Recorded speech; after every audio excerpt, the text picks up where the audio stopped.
नमस्कार दोस्तों, welcome back. आप देख रहे हैं कॉफी विद सुमित जैन। दोस्तों, मोदी जी ने एक इंटरव्यू दिया रजत शर्मा को, और वहां पर उन्होंने एक ऐसी बात बोल दी कि वो तो भगवान के मिशन के ऊपर है, और ऐसी बात बोली है 2047 को लेकर कि मैं तो हैरान रह गया कि मोदी जी बोल क्या रहे हैं। और मोदी जी पहले भी एक बार बोल चुके हैं कि मैं समय से पहले समय को भांप लेता हूं, क्या होने वाला है मुझे दिख जाता है, मैं उसके हिसाब से तैयारी भी शुरू करता हूं और प्लानिंग भी शुरू करता हूं। अगर आपने मोदी जी को फॉलो किया हो, आपने देखा होगा कि जो जो चीज उन्होंने करी, उसकी प्लानिंग करी, उसका बाद में हमें पता लगता है कि how can somebody do that. अब आप सोच के देखिए, उन्होंने साथ में एक इशारा भी कर दिया केजरीवाल को, राहुल गांधी को, ममता बनर्जी को, ये सारे जो टोंटी चोर हैं इनको, कि भाई मैं कहीं नहीं जा रहा, मुझे भगवान ने किसी मिशन के ऊपर भेजा है। आज वो मिशन की बात करते हैं कि मोदी जी को ऐसा कौन सा मिशन दे दिया भगवान ने, जिसके बारे में मोदी जी ओपनली बात कर रहे हैं। अब बात करते हैं इंटरव्यू के ऊपर। आपको मालूम है कि जो भारत मंडपम है, उसके अंदर जो रजत शर्मा के साथ इंटरव्यू हुई, और उसके अंत में प्रधानमंत्री मोदी ने कुछ ऐसा कह दिया जो विपक्ष के लिए एक इशारा है कि मेरे हटने की प्रतीक्षा मत करो। क्योंकि केजरीवाल बहुत दिनों से पूछ रहा था, मोदी जी तुसी तो जा रहे हो, आप किसको कुर्सी देकर जाओगे? कौन पूछ रहा है? केजरीवाल, जो खुद जेल में जाने वाला है और अपने कुर्सी के ऊपर किसको बिठा के जाएगा, ये किसी को बता ही नहीं रहा। अब तो बोलना शुरू कर दिया कि मैं कहीं नहीं जा रहा, मैं तो जेल से, यानी कि ये पक्का है कि वो जेल जा रहा है, उसने भी कबूल कर लिया है, और वो जेल से गवर्नमेंट को चलाएगा। कभी सोच सकते हो कि ऐसे लोग जो सत्ता के लिए इतने लालची हों और मोदी जी को बोलते हैं तो तो सिर्फ कुर्सी चाहिए, ये हालत है। अब जब ये रजत शर्मा से जब वो 4 जून की बात कर रहे थे मोदी जी, कि विपक्ष के लोग उसके इनसे बेहाल हो गए हैं, तब रजत शर्मा ने कहा आपने तो 2047 की बात कर दी है, और विपक्ष लगा हुआ है कि आपको तो पहले ही निकाल देना है या आप कुर्सी छोड़ के चले जाएंगे। या क्या मोदी जी आप इतना लंबा कार्यक्रम कर रहे, सोच के बैठे हैं कि 2047 तक आप कुर्सी पर बैठने वाले हैं? इसके ऊपर मोदी जी ने बहुत ही प्यारा जवाब दिया। उन्होंने बोला, मैं मोदी जी के शब्दों में दे रहा हूं, मैंने याद किया हुआ है कि मेरा मानना है कि ईश्वर ने मुझे किसी बहुत जरूरी काम से, विशिष्ट काम के लिए मुझे भेजा है। परमात्मा ने मुझे किसी उद्देश्य के लिए भेजा हुआ है, वरना मैं जिस जिंदगी से निकल कर आया हूं, मेरे यहां पर आने का कोई मतलब ही नहीं बैठता, कोई रास्ता ही नहीं बनता जो मुझे यहां तक ले आए, चाय वाला होकर प्रधानमंत्री की कुर्सी पर बैठ जाए। आप सोच के देखिए दोस्तों। और मोदी जी ने बोला ईश्वर ने मुझे इस काम के लिए कहा है कि, और इसी काम के लिए मुझे भेजा है। किस काम के लिए?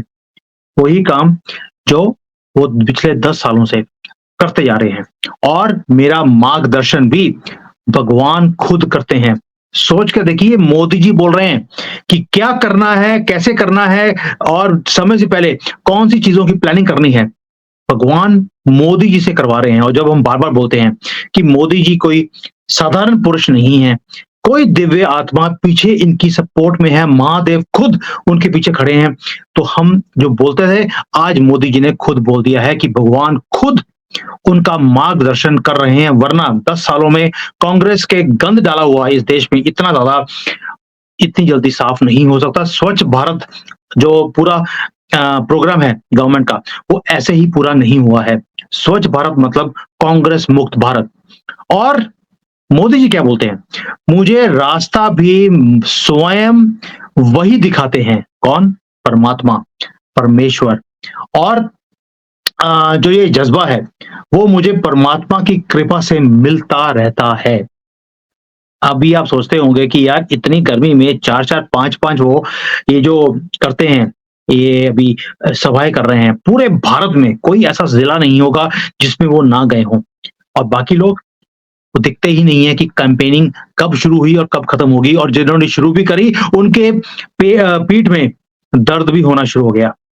और मोदी जी कहते हैं कि मैं जो ये डायरेक्शंस मिलती हैं परमात्मा से, उसी को लेकर मैं काम करता रहता हूँ और मुझे पक्का लगता है कि विकसित भारत यानी कि डेवलप्ड भारत का जो 2047 का टारगेट है, वो भी ईश्वर ने ही मुझसे करवाया है और जब तक ये पूरा नहीं होगा, वो मुझे वापस नहीं बुलाएँगे। यानी कि मोदी जी ने 2047 तक प्रधानमंत्री बने रहने का दावा तो बोल दिया है कि उन्हें लगता नहीं है कि ईश्वर उन्हें बुलाएगा और उन्होंने बोला कि ये दुनिया है, उसमें मेरे लिए कोई जगह नहीं है, जब तक कि मैं ये टारगेट पूरा ना कर लूँ 2047 का। अब जो आखिरी लाइन है, उसका क्या मतलब है कि 2047 का टारगेट मुझसे भगवान ने ही करवाना है और जब तक वो पूरा नहीं होगा, वो मुझे नहीं बुलाएँगे। यानी कि मोदी जी कहीं जाने वाले नहीं हैं और हमारी तो प्रार्थना है कि 2047 तक मोदी जी बने रहे। ये मोमिन तो वैसे ही छोड़-छोड़ के भाग जाएँगे, बाकियों के हमले धक्के मारकर वही बांग्लादेश जहाँ से ये कूड़े के डब्बे से निकल के यहाँ पर आए थे, इनको वहाँ वापस पहुँचा ही देना है, तभी हम एक विकसित भारत बन सकते हैं। दोस्तों, चाइना के अंदर आपको मालूम है 2024 के अंत तक सारी और जिहाद क्रिएट करने वाली मस्जिदें होती हैं, इनको तोड़कर पब्लिक टॉयलेट बनाया जाएगा। नमाज अगर किसी ने पढ़ी सड़कों पर, उम्र कैद है उसके लिए। जब तक आप इन चीजों को इंप्लीमेंट नहीं करेंगे मोदी जी, तब तक विकसित भारत नहीं बन सकता। इन कॉकरोचों को तो खत्म करना ही पड़ेगा। ये जैसे यहाँ पर फल फूल रहे हैं, फूल भी रहे हैं, फल भी रहे हैं और उसके बाद गालियां भी भारत को ही निकालते हैं। इनका परमानेंट इलाज अगले 5 सालों में आपसे करवाने के लिए मैं खुद गुजारिश कर रहा हूं। अगर आपको नहीं समझ आता कैसे करना है, सुमित जैन बैठा है, आपको पूरा फॉर्मूला लिखित में मैं देने को तैयार हूं। चाइना का फॉर्मूला बहुत ही जबरदस्त है। इजराइल का फॉर्मूला नहीं चलेगा भारत में, चाइना का फॉर्मूला ही चलेगा और जो सुकून से उसके बाद सनातनी अपने देश में रह सकेंगे, इसका अंदाजा भी नहीं है आपको। अब बात करते हैं मोदी जी के ऊपर दोबारा से कि जो ये विशेष कार्य मोदी जी को भगवान ने दिया है, जिसके लिए उन्हें भेजा गया है, ये कौन सा कार्य है? कार्य तो उन्होंने बोल दिया इशारों-इशारों में, विकसित भारत। क्या आपने किसी ने भी जो सुन रहे हैं, 2014 से पहले हमने कभी ये सोचा था, कल्पना भी करी थी कि भारत एक विकसित भारत बन सकता है? भारत का प्रधानमंत्री जब दुनिया में जाएगा, तो उसे सराहा जाएगा, उसे तोपों की सलामी दी जाएगी, गले मिलेंगे, भारत की इज्जत होगी, यू आर द बॉस कह के बुलाया जाएगा। ये मोदी जी ने करके दिखाया है, जिसको हम इम्पॉसिबल बोलते थे। और मोदी जी ने बोला भी है कि लोग बोलते थे कि यार तुम्हें फॉरेन पॉलिसी के बारे में एबीसी भी पता नहीं है, तुम कैसे करोगे? और मैंने इन बुद्धिजीवों को यानी कि ये जो खान मार्केट गैंग है, लिब्रांडू हैं, भाई ये सारे लोग जो हैं, ये सलाह देते थे मोदी जी को कि कैसे किसी को मिलना है। मोदी ने सारे प्रोटोकॉल खत्म ही कर दिए और बिना वीजा के तो पाकिस्तान चले गए थे। इससे बड़ा और कौन-सा कार्य कोई प्रधानमंत्री कर सकता है? और ये सारे काम मोदी जी कैसे करते हैं? ये मोदी जी ही जानते हैं। लेकिन उन्होंने जो ये बात बोल दी कि 2047 तक वो कहीं जाने वाले नहीं है, विपक्ष के ऊपर आज क्या हो रहा होगा? साँप लौट रहे होंगे। उसके बाद तो उन्होंने कोई प्रेस कॉन्फ्रेंस ही नहीं करी, केजरीवाल ने करी है, जिसमें उसने बोल दिया कि इंडी अलायंस 300 सीटें लेकर आ रही है।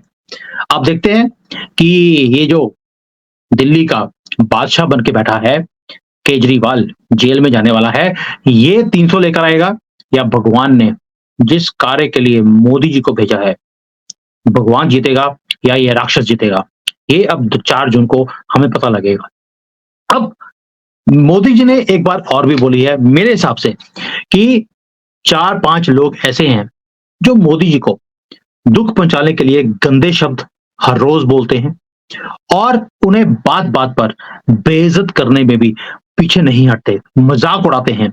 और भाई किसी ने बोल दिया कि कभी प्रधानमंत्री देखा है किसी कंट्री का जो दिन में 4 बार सभाएँ करता हो और 4 अलग-अलग ड्रेसेस डालता हो? अगर आपको 4 बार ड्रेसेस चेंज करने पे मोदी जी से नफ़रत है, तो एक काम करते हैं, एक ही ड्रेस डालने वाला हमारे पास एक ही आदमी है, उसका नाम है योगी आदित्यनाथ। उनको कुर्सी पे बिठा दें।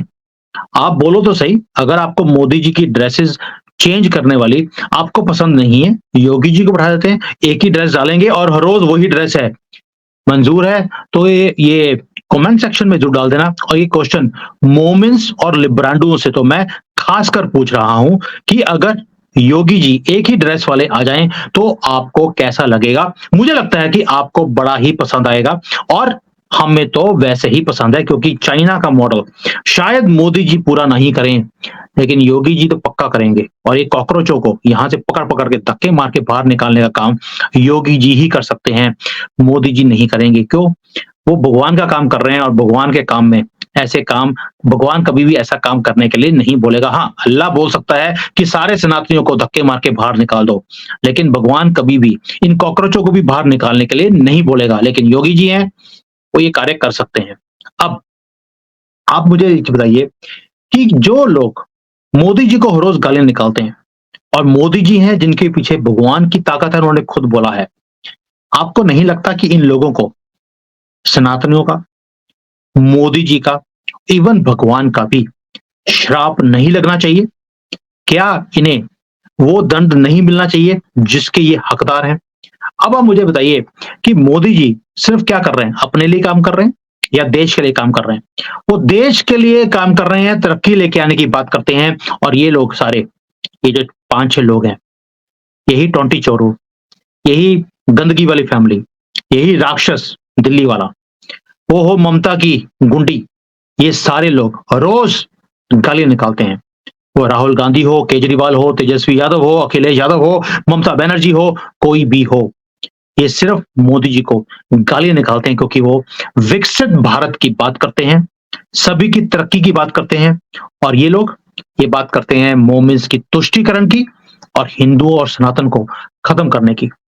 मैं एक बात की गारंटी दे सकता हूं कि इस स्पीच को सुनने के बाद मोदी जी की एक बात तो तय है कि इन सब चोर चक्कों को, जो रोज मोदी जी को गाली निकालते हैं, इन्हें समय ऐसा दंड देगा, ये इनकी नानी याद आएगी इनको। कईयों की तो नानी सपनों में भी आती थी, उन्हें बड़ा कुछ बोलती थी राम मंदिर के बारे में। अब इनके उल्टे चक्कर चलने का समय आ गया है, ये वक्त है, किसी को छोड़ता नहीं है। और मोदी जी ने जो बोला है, I was really shocked and I pray कि 2047 तक मोदी जी रहें और इस देश को विकसित भारत बनाकर ही छोड़ें। थैंक यू, जय Hind and Vande Mataram. Hi there. If you liked the video, please don't forget to smash the like button, subscribe to our channel, and activate the bell icon so that you receive all notifications whenever we upload a new video. Thanks for watching.